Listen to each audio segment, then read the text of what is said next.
Good morning. Uh, Thank you for your wise words and for comparing us to Bollywood stars. Okay, I'm Manisha from Pop-Up Technologies, CEO and founder, and here with my partner Purnima, who's the co-founder. We started this company about 5 years back.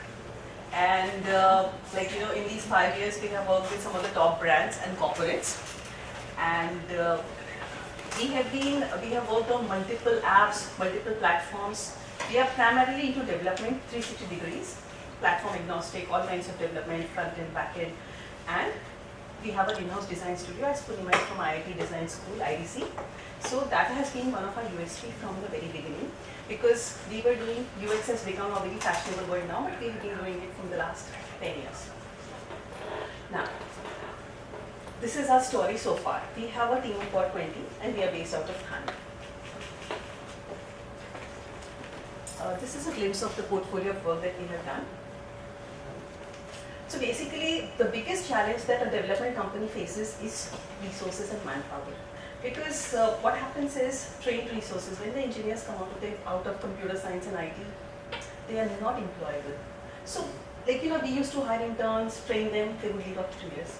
So what we did was we said, let's make it efficient. So we identified this need, and then we started a training, physical classroom training for 2 batches. We trained about 21 Android developers. And we could see the difference in quality when we absorbed them in the beginning and what is the difference later. And then we absorbed some of them and placed rest of them very successfully. But after doing 2 batches, we realized this is not our core expertise. We are just doing because we find the need. So what we did was we joined with School Guru Learning Go and converted this platform into an online platform, which has already been launched. Can you go to the next slide? Next. Which is already online, because we thought that the online model is the scalable model. This is how our journey into learning started. And as a NASCOM survey says, out of 3 engineers who pass out, only 1 is employable. Rest of the 2 have to upgrade their skills, come up to a certain level of expertise to be able to employ. This is when we realized that these are, which is India is exporting IT to all over the world. This is the highlight, and then this is the condition. So what this condition must be at the at the bottom of the pyramid. And when we are working with clients from hospitality sector, from the fitness sector, Gold's Gym, everybody is facing the same problem, that they do not have trained manpower. They have set up their own academies for training. So that's when we thought of why not look at this problem in a bigger way and solve this. So this is the pitch that we are going to be presenting today. A multilingual mobile learning platform offering job-oriented vocational courses using audiovisual medium in 10+ regional languages recognized by government, NGOs and private. We thought of this because we have been doing technology. For us, doing multilingual platform development is going to the next step. And this is the need of the hour, because we have seen that India has 60% of millennial population, out of which only 4% are fluent in English. So we need to have something which speaks to them in their own language, train them. The courses will be in audiovisual medium, especially we are talking about urban, rural, everybody. So some of the features of this platform are, 1, it is in 10 languages. It will be on mobile anytime, anywhere. And and for the partner ecosystem, we are not into content as of now. There are a lot of NGOs, lot of private institutes which are doing a lot of good work. We will partner with them, give them a ready platform to offer their content, and along with recognition job opportunities. Same platform can eventually be upgraded for global languages, and of course provide certificate and job assistance. The business model that we have identified is 1, B2B as well as B2C.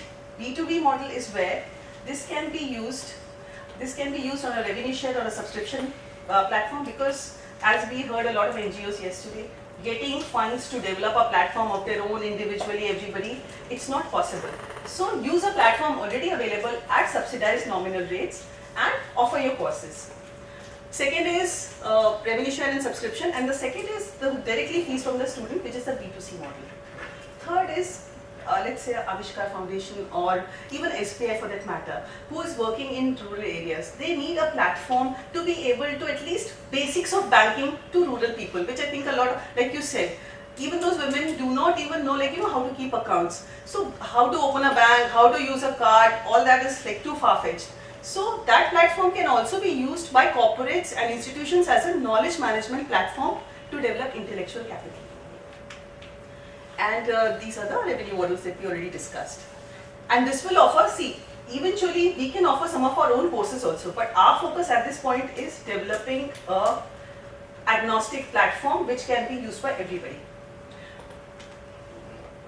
Okay, and the strategy how we implement this is basically a prototype, development, and parallelly partnerships and alliances which are very critical for the success of this platform. And what we are looking for is basically funding for this platform. So what we are looking to do justice to this, because we thought we can do this as pop-up technologies itself, but this is a huge initiative, huge in scope. So we said that to do justice to this opportunity, it has to become a Section 8 company. And what we need is a fund of 75 lakhs. 45 lakhs will go into market research, strategy and platform development. First we do the part 1, which is a proto, take a buy-in from all the stakeholders for the feedback, inputs, and after that we begin development. This takes about 6 to 7 months. The second part is, which parallelly happens, is marketing, operations, partnerships and alliances, which is very critical. Thank you. Any questions? Yeah, 1 minute more? Okay, I can answer some questions. Okay, now, Mr. Chakravarti, I know you are in the I'm not Chakravarti. Bhattacharya.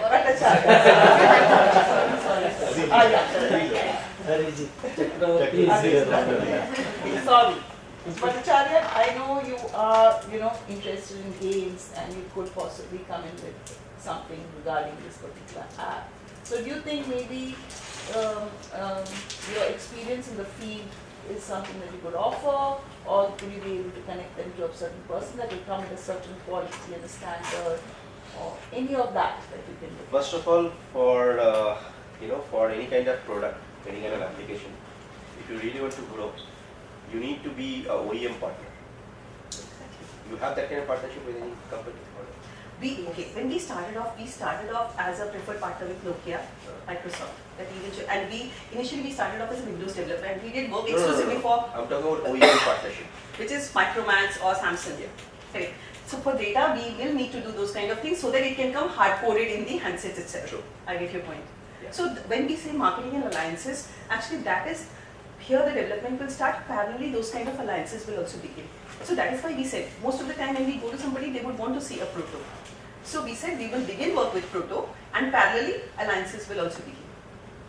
You have done something in this line, or you haven't? We have been doing development for the last 5 years, and we have worked on multiple platforms and all that. My question is different. My question is, you have done any kind of OEM partnership till date, or it's not done?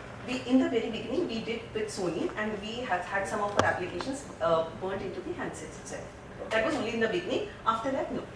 So what is the monetization model that you are getting? What is the? What is the monetization model? Monetization model If you are OEM partner, then the model will be, there are different. 4 different kind of vertical in OEM partnership. So what is the vertical that you have actually been through? The vertical that we went through was more of lifestyle, because we had done some kind of entertainment and fun apps. Okay. But now this would go into the education or learning segment. Okay, let me redefine the question. Okay. Say you are an OEM partner of X company. I'm not naming it. Say a Chinese brand. Okay. Your application is installed, pre-installed. Correct. Factory setting may have, right? Mm-hmm. Nobody can uninstall it. Right. How you are going to charge that X company?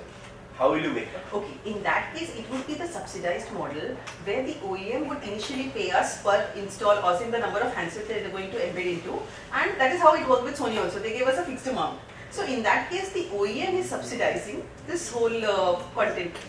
As in, it may be a part of Vodafone CSR. And they might want to say that, okay, we will, we want to do is a data bundling kind of thing or something. So those are various options which when we approach the OEMs as well as companies which will provide data, because in this case, data is also equally important. So either OEM partner or data partners, both, and we will give them options, whatever they want to go with. So what is the need of the money? Why do you need that kind of money?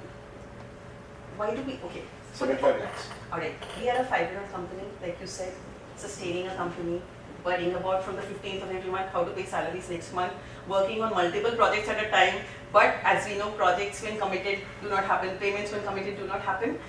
And we do not have the luxury to indulge in things that we want to do. We have to keep the fires burning, we have to have money to pay the salaries, to deliver projects to clients on time. This is what we have been doing for 5 years. So we said we have been doing services, it's never ending, I will always be hand to mouth. So we have to do something which is bigger than that, a platform which both of us had wanted to do something in the social sector, but not purely CSR or NGO.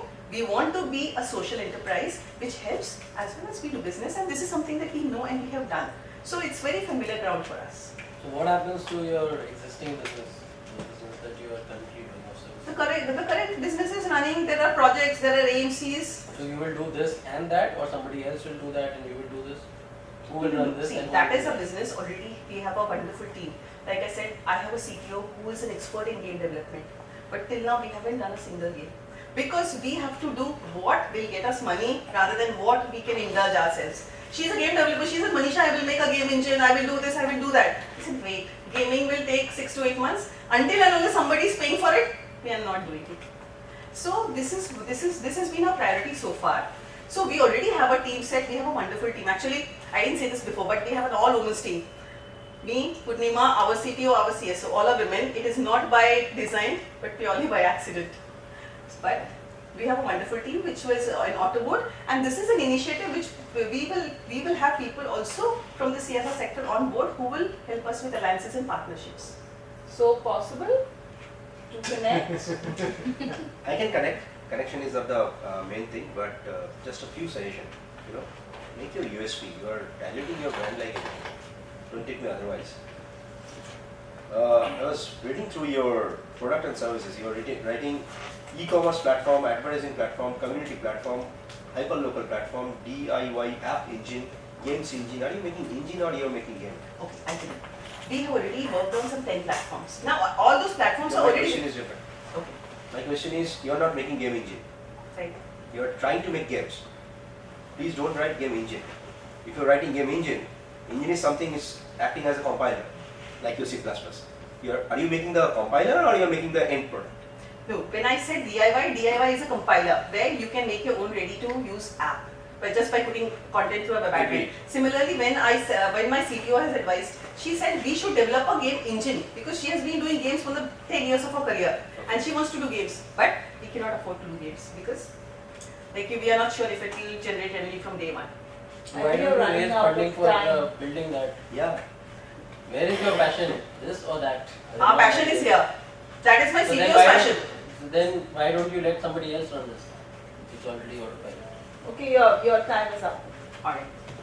I think we can take this off. Do anybody would like to at least meet her after during lunchtime? We need yes, but it's definitely not for Avishkar because it's a not-for-profit. But I can connect you with a few of the Chinese manufacturers. Brilliant.